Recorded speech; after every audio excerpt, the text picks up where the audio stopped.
Hii itakuwa ni mara ya mwanzo kwa ujenzi wa boti mbili za mwendo wa kasi ambazo kwa hivi sasa zimeshafikia 40% na zinajengwa nchini India. Boti hizi zitakuwa na urefu kwanza wa length overall au urefu wa mita 53 na upana wa mita 12.5 na zitaelea katika draft ya mita 1.4. Kwa hiyo kwa maji ya hapa zitaelea vizuri na hakuna matatizo. Mwendo kama nilivyosema awali ni mwendo wa kasi. Kwa hiyo tutarajie, tusitotaka kutoa siri zaidi kwa sababu tunaenda kwenye ushindani, lakini vile vile kutoa huduma na tusaidiane na wenzetu ambao wapo, si kama tunakuja kuwapinga, lakini tutatumia less chini ya masaa mawili kwenda Pemba na uwezo wa abiria utakuwa ni 650 kwa kila boti na tutakuwa na madaraja matatu, VIP, business na economy. Vile vile tumezingatia watu ambao wanahitaji mahitaji maalum kwa upande wa vyoo na vile vile upande wa access au ile sehemu ya kuingia katika boti. Katika boti hii usimamiaji au classification society ambao ni waangalizi wa usalama wa vyombo vya bahari watakuwa ni RINA.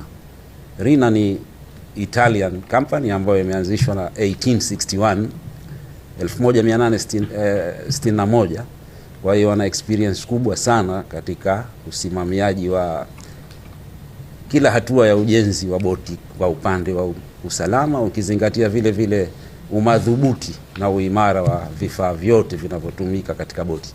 Kwa hiyo hawa tumewatumia RINA watusimamie kama upande wa classification society, lakini designer wa michoro na stability na kila kitu ni Coco Yacht ya Uholanzi.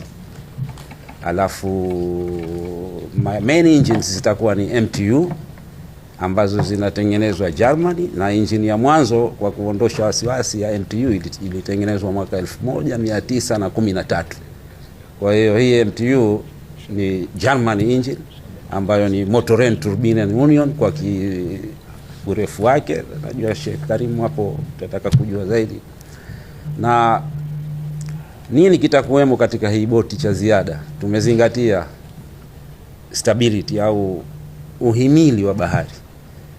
Kwa hiyo tumetizama iwe haiyumbi sana. Tumeongeza kitu kinaitwa ride control au interceptors.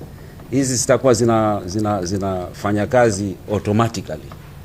Na meli ikilisti au ikiyumba upande wa kushoto, hizi zita counter. Ni kama mabawa ya kwenye ndege yanarejesha ile iwe katika steady au steady ikae upright position.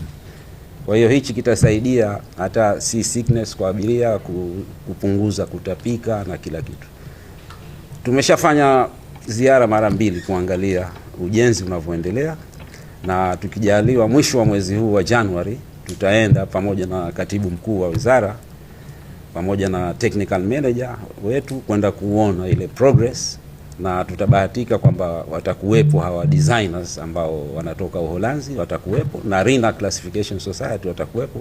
Kwa hiyo tutabadilishana mawazo, na tunachotizama ni michoro na kile kinachojengwa kinaendana na michoro.